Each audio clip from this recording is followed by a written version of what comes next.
Any large amounts of United States currency in the vehicle? How much money you got in there? Oh, okay. This marks the very moment when police pulled over a combat veteran and took his entire life savings. It's $100,000. It's in a Ziploc sandwich baggie. I noticed that had your ears burning because I was complaining about not having enough hundreds in my drawer. On February 19, 2021, a retired Marine is pulled over by the Nevada Highway Patrol when he makes a bizarre confession, leading officers straight to a huge stack of cash. As surprising as this is, the events that follow will prove to be even more shocking, resulting in intense public scrutiny and a lawsuit that plans to challenge the American legal system. The driver of this vehicle was following that red and blue semi-truck too closely, less than a second following distance. He's driving under this vehicle. Stop him up here in Mustang. Make sure everything's okay. Officer Chris Brown pulls over Stephen Lara. Officer Chris Brown. Travel appearance. Hey, good morning, Trooper Brown of that Iowa Patrol. How are you today? I'm doing great. Hey, the reason I'm stopping you with a special enforcement campaign going on, we're trying to educate drivers about violations they may not realize they're committing, but we're seeing a big increase in crashes out here. First, apply on your driving. You drive great. You're driving really slow. It appears that you're trying to drive safely under the speed limit. I appreciate that. I just want to talk about your following distance, especially around commercial vehicles. Came up behind a red and blue tanker truck, a little bit too close behind him. You got to navigate that. You got your driver's license with you? Awesome. I appreciate you, by the way. Yeah, I appreciate that, man. Do you have a registration card with you? It's a rental car here. Okay. So I do make my rental. If you don't drive, it's underneath. Okay, yeah, that's fine. Any weapons in the vehicle? Oh, perfect. Yeah, if you can drive the rental hunter, that'd be great, man. Stephen tells the trooper that he's going to Portola, California to visit his daughters for the weekend before heading back down to Texas. He answers all of Trooper Brown's questions without hesitation and appears to be in good spirits, completely unaware that this seemingly average traffic stop will soon transform into an all-out nightmare. You said your daughter lives up in Portola? Okay. They both up in Portola? Yes. Come on over here, man. All right. You a fighter? I'm a fighter? Yeah, you got a tap-out shirt on. Well, I've got a lot of training. I'm a retired Marine. Okay. Yeah. Nice. What'd you do for the Corps? Well, I was a data chief initially, but Okay. then they changed the MOS to cybersecurity chief. Okay. When'd you get out of the Corps? I got out about 2 years ago. Give me a second, man. All right. Stand right there. Ever been in trouble with law enforcement before? Never. Okay. While Trooper Brown radios in Stephen's information, Stephen truthfully answers all the questions about his job, hotel reservations, and weekend plans. However, Stephen will soon find out that this lighthearted chat might not be as innocent as it seems, as Trooper Brown is about to reveal that an unsafe following distance may not have been the only reason he was pulled over. Hey, while I'm working on this, let me ask you something. This is going to sound kind of weird. Part of my job out here is I do what's called highway interdiction. I look for people that are smuggling contraband through our state, across the country, weapons, humans, drugs, illicit currency, things like that. Anything in the vehicle I should be aware of? Okay. No firearms? No explosives? Okay. Are there any drugs in the vehicle? Cocaine? Yeah, I gotta ask all these silly questions, right? Okay. Any large amounts of United States currency in the vehicle? Okay. What's a large amount of U.S. currency to you? Okay. So there's over 10,000 in there? Okay. How much money you got in there? Okay. Fair enough. Fair enough. Would you give me permission to search your vehicle today? That's okay with you? Okay, perfect. Regardless of one's belief in their own innocence, it's advisable to not consent to a search of one's vehicle under any circumstances. Although he has the right to refuse, Stephen voluntarily agrees to let the trooper search his car, completely unaware of just how much he will come to regret that decision. As Trooper Brown gets the paperwork ready, Trooper E.J. Tumanoval arrives on the scene. Hey, shout this way. I'm about to see my daughters. Right on. Out here in Reno? Out here in Reno? Yeah. Well, Portola, California. They doing okay? I know you guys special ask lots of questions so I can get to the... Yeah, I'm not really worried about anything, so I'll give you any information you want. As Trooper Brown gives Stephen the paperwork to read and sign, Trooper Tumanoval heads to his vehicle to get his sniffer dog, Jill, nicknamed Jillybean, to see if she finds anything suspicious. Jillybean, Jillybean, Jillybean, Jillybean, this pretty girl. We can play.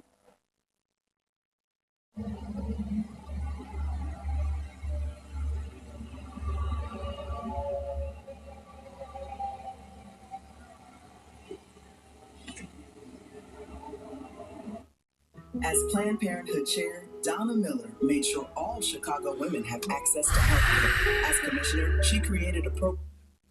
While some dogs sit to signal a positive hit, other dogs are trained to freeze, just as it appears Jill does while searching the car. After letting Trooper Brown know it was a positive alert, Trooper Brown searches the contents of the trunk when he comes across a camo backpack.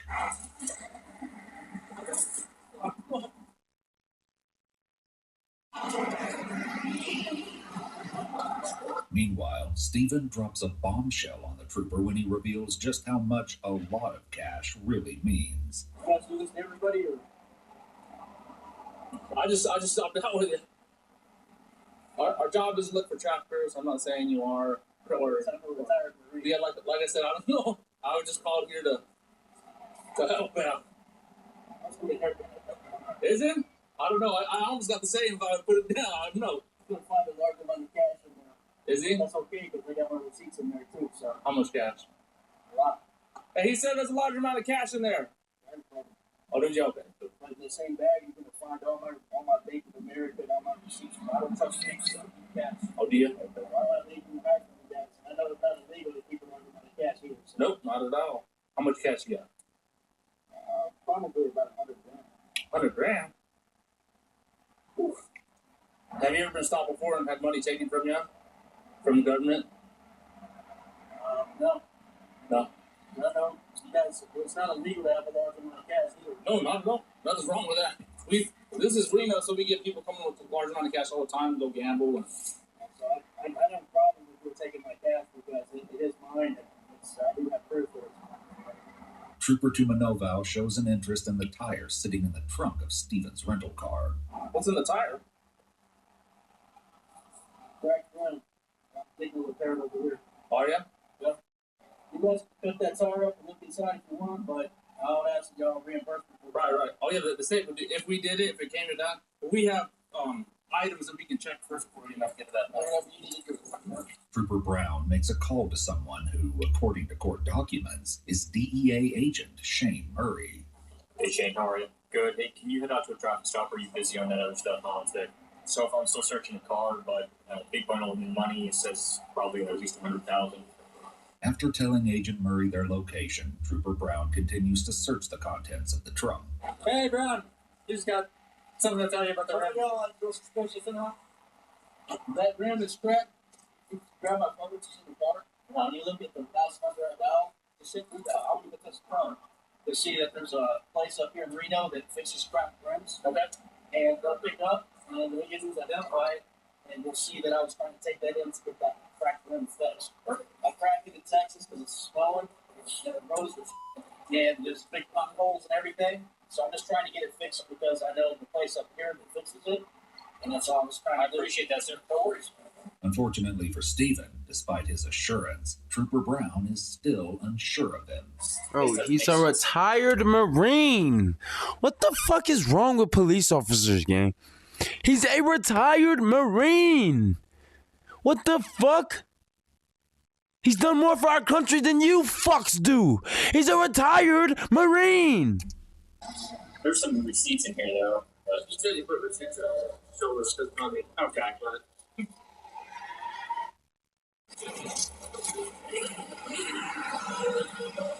All right, so here's the deal, all right? I think it was a good guy. Probably a good one. So how much cash is that? About 100 grand. 100 grand. So, as you know, right, I'm a vet, he's a vet, you're a vet. It's not illegal to carry currency, that's currency. No, sir, it's not. It does, though, make us ask some questions on why someone has 100,000. I can understand why you don't trust banks, especially in this day and age right now. Discipline and lots of savings. What's that? Discipline and lots of savings. So with that being said, if you're willing to talk to me about it a little bit, I'd like that. I know you got a bunch of receipts in there. I just want to make sure that it is your currency, that it's not being used for nefarious activities, right? It's not money laundering or something like that going on. That's the questions that are raised, that potentially money laundering and something like that's going on. So that money right there is for my two daughters. Okay. You gonna give it to them on this trip or no? Or that's just your nuts? It's my money and my two daughters' money and nobody else's. Okay. I take that money right there and I buy them things. I put food on the table. I buy them clothes with that right there. Fair enough.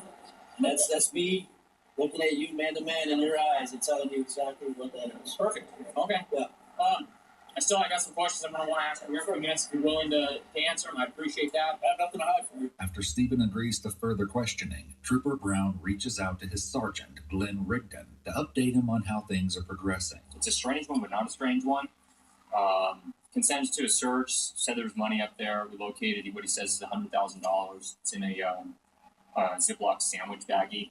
Although it's not known what Agent Murray says to Trooper Brown, the call only lasts for about 40 seconds, and Trooper Brown informs him that he will start a brief with him, likely referring to Stephen.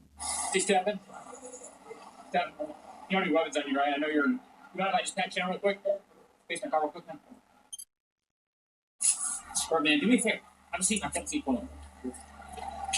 As with all other previous requests made by officers, this is something Stephen is more than willing to go along with because, as he puts it, he has nothing to hide. Unfortunately, however, he still doesn't seem to realize that the more he agrees to go along with their requests, the deeper the hole he has dug for himself will grow. Now that Stephen is aware of his rights, Trooper Brown can finally begin the questioning process. So, what is the source of the currency that you have there?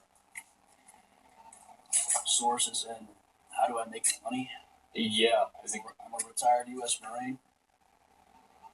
I get money from the VA for my disability. And it's money that I have earned from my employment, my job. Doing IT work for a hospital. Sure. Why do you transport cold currency like that? Well, there's nothing illegal about it. No. It's, I keep it on my person and I secure it. Okay. So for security? I don't trust banks. That's why I have a large amount of currency there with all the receipts, which I keep in there for this type of purpose, in case anybody questions it. And if those receipts get looked into, you'll see that those are my accounts, that those deposits are made for, all those withdrawals are made from. Stephen goes on to inform the trooper that he owns a debit card and only uses banks for direct deposits before he answers even more questions about the money. Is there any reason that you can think of that a trained drug detection canine would alert to the presence of drug odor coming from that vehicle? Get the fuck. Okay. Like I said, I gave you a consent to search the vehicle. I have nothing to hide, so Okay. if the dog alerted you guys, I can't tell you where it's coming from because I don't do that stuff. Okay. Where do I have it? That is a rental car, so I don't know. I can't control what happened before I got it. Fair I enough. can't control what happens after I drop it off. In cases such as this one, if officers persist in questioning, it's typically because they lack sufficient evidence and are seeking information that could be used against the individual. At this juncture, it's crucial to cease further communication and seek legal representation. Stephen is being fully cooperative here, and yet the treatment he gets is contrary to law enforcement's claims that cooperation would prevent such actions. Literally. If the currency was to be utilized for a business transaction, personal purchase, is it going to be used for any of those, or is this just your savings? It's my savings, and I plan on buying, getting a home. Okay. For my daughters and I in Texas. Okay. So you're planning to use that to buy a home in Texas? Yes, absolutely. I just went to budgeting app. What? How? Base 44. Look, it pulls our expenses into one place and breaks down spending by team. Guys, Nina just built an app. Impossible. Maybe not kidding. Code. Interesting. Can it generate reports? It can now. Nice. That's actually pretty good. Although Stephen has been an open book throughout this entire process, Trooper Tumanovau is keen to take Stephen's amenability a step further. Hey, so you said you're okay with this going with your phone? What do you want to go through my phone? What are you looking for? Just trying to verify everything's correct like you've been telling us. The only thing I'm authorizing you guys to do is make the last phone call I made just to verify that I was going to take that retired, that grandmother to get it fixed. Okay. But I mean, I got personal pictures and stuff out there. I don't want you guys looking at that picture. I want to look at your pictures if you're okay with that. Yeah. So I can look at everything else but your pictures? Yeah, that's fine. That's fine? Okay. Despite any officer's demeanor or apparent friendliness, it's imperative that one refuses access to their cell phone in a given situation. As awkward as it must be to have a stranger look through your phone, Stephen has no idea how much more uncomfortable things will get. But while the questioning comes to a close, Sergeant Rigdon pulls up to the scene where he can be heard taking a call from DEA Agent Murray. What's up, Shane? There's no way I'm going to make it out there. No issues. It's too easy to do an adoption. You know, we contacted you, so I think everything's going to be okay. And I'll text you the money count after we get it. It'll probably be a couple hours.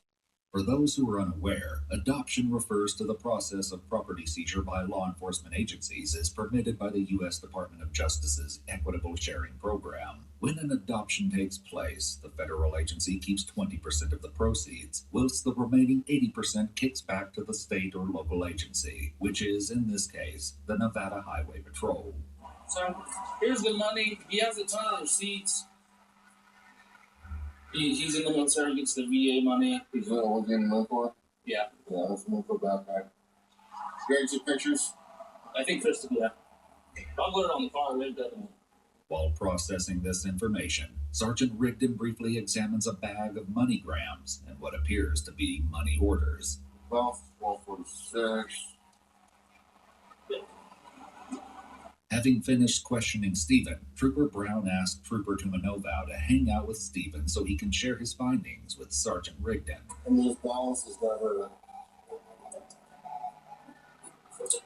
Got more balances than I do. These are like 2019. I mean, there's not a lot in there. Since the arrival of Sergeant Rigdon, Stephen appears slightly agitated, perhaps finally realizing just how out of control this situation has gotten. Despite his frustrations, Stephen still manages to keep his cool, unaware that Sergeant Rigdon is about to test his patience even further.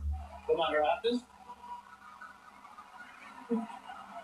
I know you don't talk to me anytime later. I'm just a little frustrated, man, because I'm being treated like a criminal right now, and it's not your fault. This had a lot of bad experience in the past. I get it. It's very, very hard to carry $100K in cash like that. No, but it's not illegal. But I can understand. I can understand your perspective. And everybody's been very professional. I don't have anything to hide. That's why I let you search my vehicle. Yeah. You know, so I mean, I told the gentleman here I don't trust banks. But you have 5 different banks to deal with. You got Wells Fargo, you got Plymouth Bank, you got Bank of America, and then there's one other bank in there. So I mean, you do trust banks. Well, no, I don't, because if you look at my direct deposit has to come from the bank. I'm sure it does. It goes to Bank of America. But if you look at my banks, there's no money in it. That's why those receipts. That's why I keep them. So if you call the banks and you ask them, and I'll call them right now, or I can show you what's in my bank accounts. Despite Stephen's conviction, he'll soon learn that no amount of reasoning will help him out of this situation. So why the distrust for the bank? It don't fucking matter. It doesn't. It's his fucking money. You don't gotta explain shit to y'all. It's his fucking money. I just don't trust him. Yeah.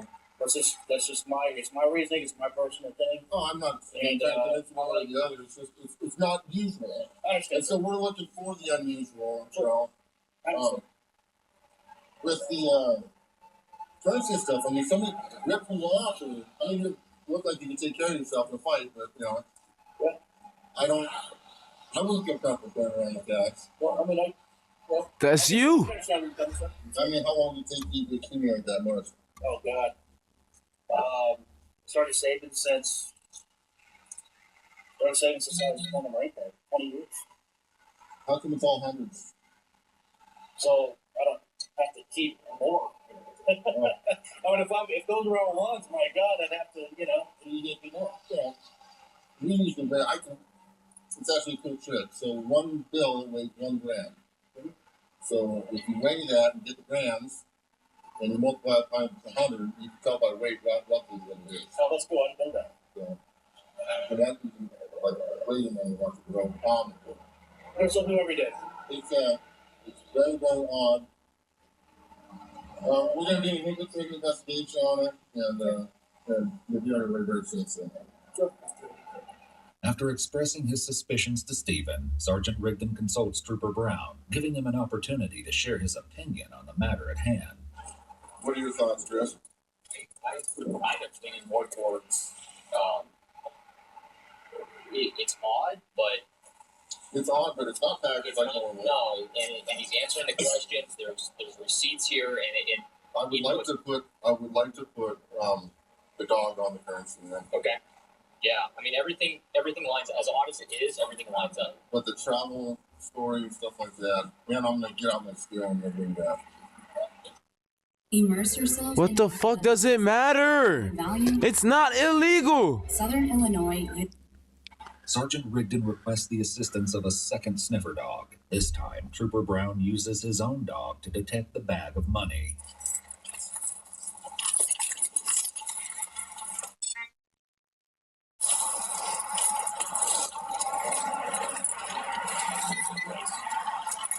Trooper Brown's dog has just given a positive hit on the bag of money. However, it should be noted that according to a comprehensive review by the Journal of Forensic Sciences, several studies have shown that between 67 and 100% of circulated U.S. currency is contaminated with cocaine, leading them to the conclusion that a positive canine alert to U.S. currency is not sufficiently reliable to determine that currency was used in an illicit drug transaction. Positive alert. Okay. With the go-ahead from his sergeant to begin the adoption, Trooper Brown walks to his truck to get a bank bag. Meanwhile, Stephen looks noticeably more antsy as he seems to realize where this is headed. So where's the cash? It's not there anymore. Where's it at? The sergeant took it. They did a secondary sniff to see the spot. I don't know what happened with that. Everything is on camera. Okay. I'm just asking because that's my money. Hey, I get it. No worries. Soon, the sheriff arrives and is caught up on the situation. You got a positive alert on the currency by itself. They had a positive alert on the car. Right now, we're just trying to determine whether or not it was proceeds. I believe it is proceeds. It is a big brick.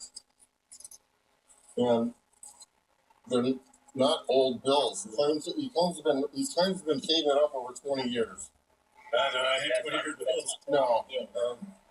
No, those are all current bills.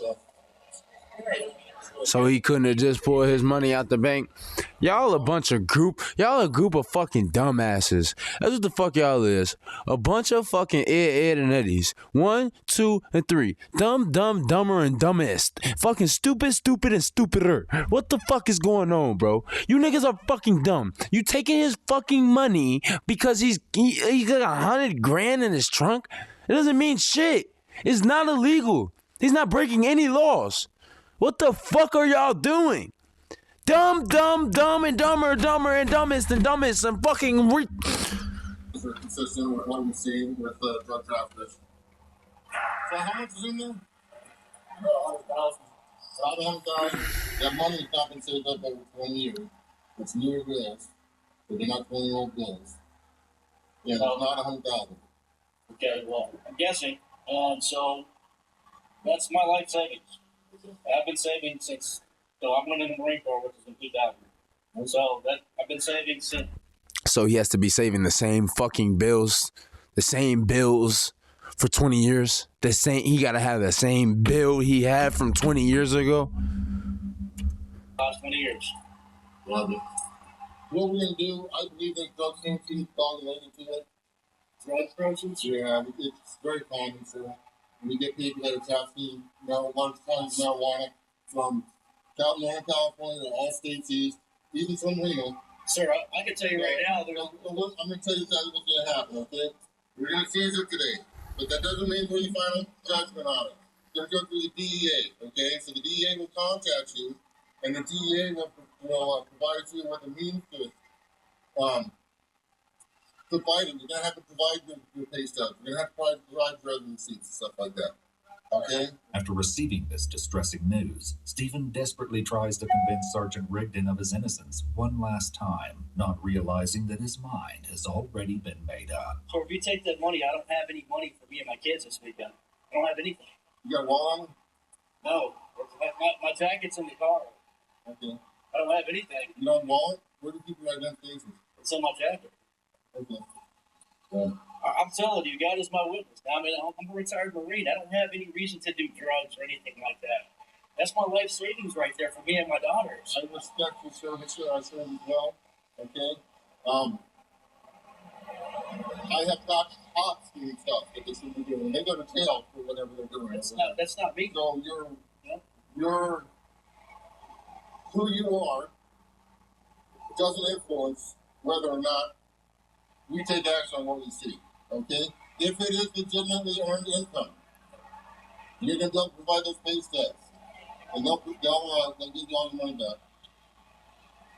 But I believe it's drug proceeds. It's not drug proceeds, sir. I'm telling you right now, it's not. I don't do drugs, sir. You want to do a drug test today? Let's do a drug test. I'm okay with that. You know what why drug trafficking is used? I don't know anything about drug trafficking. I don't know what you know. A lot of drug traffickers walk these things with absolutely no criminal history. A guy with a long drug history or drug trafficking history is not going to be the one transporting the currency or transporting the drugs themselves. Different thing. That money in there is, like I said, that money is more, let's say, I want to go through. You want to take it? Okay. I'm going to give me an attorney. I want to know exactly how much you're taking. I'll tell you what it laid out as. Now, I would like to go bill by bill. No, we're not going to bill by bill. What you'll see is a seal into a bag. Okay, and it'll bank that. Can I take a picture of that? Yes, I'd like to take a picture of it. As his reality comes crashing down, Stephen, while still remaining respectful, becomes more firm, a development which appears to take the sergeant aback slightly. Do you mind if I take a video of it being still? I'd like to do that. I think, you know what, you're on video right now, and we're giving you a case number, and you can request that information. You can request the entire recording of the entire stop. Okay. Everything that we did, so. They dicking him. They dicking him right now. Yes. We appreciate that, sir. There's a receipt down there on the ground. I believe that's mine. Hey, Dave, can you pick up that piece of paper?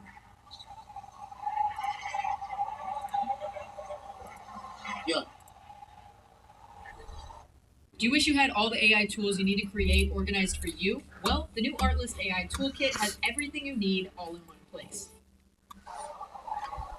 Throughout this incident, Stephen was under no obligation to answer all of their questions. It's evident that his willingness to cooperate was being exploited, and instead of acknowledging his innocence, the officers attempted to utilize his responses as a pretext to seek justification for seizing the cash. As Stephen is left with no choice but to come to terms with what happened, Trooper Brown has been busy bagging up his life savings. But before he's sent on his way, Stephen has some parting words for Trooper Brown. Before I let you go, I know you're just doing your job.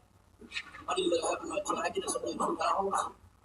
I need to pay for my kids, my bills, my hotel. The reason I get that text, that no way providing for my children this way.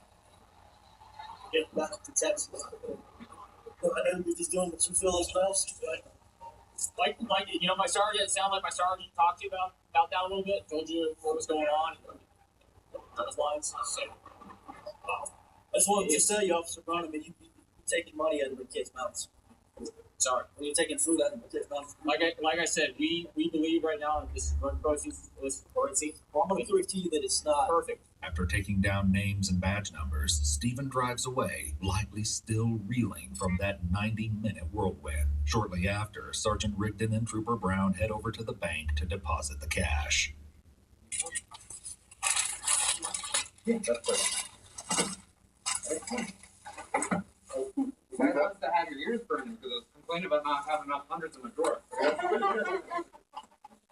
The amount of money the Nevada Highway Patrol seized from Stephen turned out to be $86,900. Stephen made good on his promise to get an attorney, and his case wound up being taken on by the Institute for Justice, a nonprofit advocating for forfeiture reform and other issues they consider abuses of government power. Although the federal government had 90 days to obtain a criminal indictment, obtain an extension, or initiate federal civil forfeiture proceedings after a valid claim to the property had been filed, the money wasn't returned to him until over 6 months later after the lawsuit was filed, and after the media attention caused by Stephen's story being featured on the front page of the Washington Post. It's likely that the officers were aware of insufficient grounds to justify the seizure of the funds, which may explain the delay in filing the necessary action for the seizure or forfeiture of the money. Not wanting this to happen to anyone else, Stephen and IJ also sued the Nevada Highway Patrol in state court, but the case was put on pause for almost all of 2022. In January 2. Bro, they took 100,000 of this nigga's hard-earned money. $100,000. $100,000. He literally said that was his life saving because he doesn't trust the bank. Y'all took this nigga's money for 6 months? He didn't get his shit back for 6 months, my nigga? He literally just said that was money for food for his kids, for him to fucking go to the hotel while he was visiting his daughters, to get back home to Texas. You mean to tell me y'all took every penny from this nigga for 6 months, gang? I would have sued for 20 million. Fuck you talking about? The fuck? I better not go a day again fucking broke. Dumbass shit. They took $100,000 for 6 months? To dismiss the lawsuit, allowing Stephen's claims to move forward. It only remains to be seen if Stephen will be awarded the ultimate justice for what he endured on that fateful day. I gotta look Jesse this Jackson shit up. Jr. has always fought for our community. I gotta look He's running this for shit up. Congress to keep that fight going.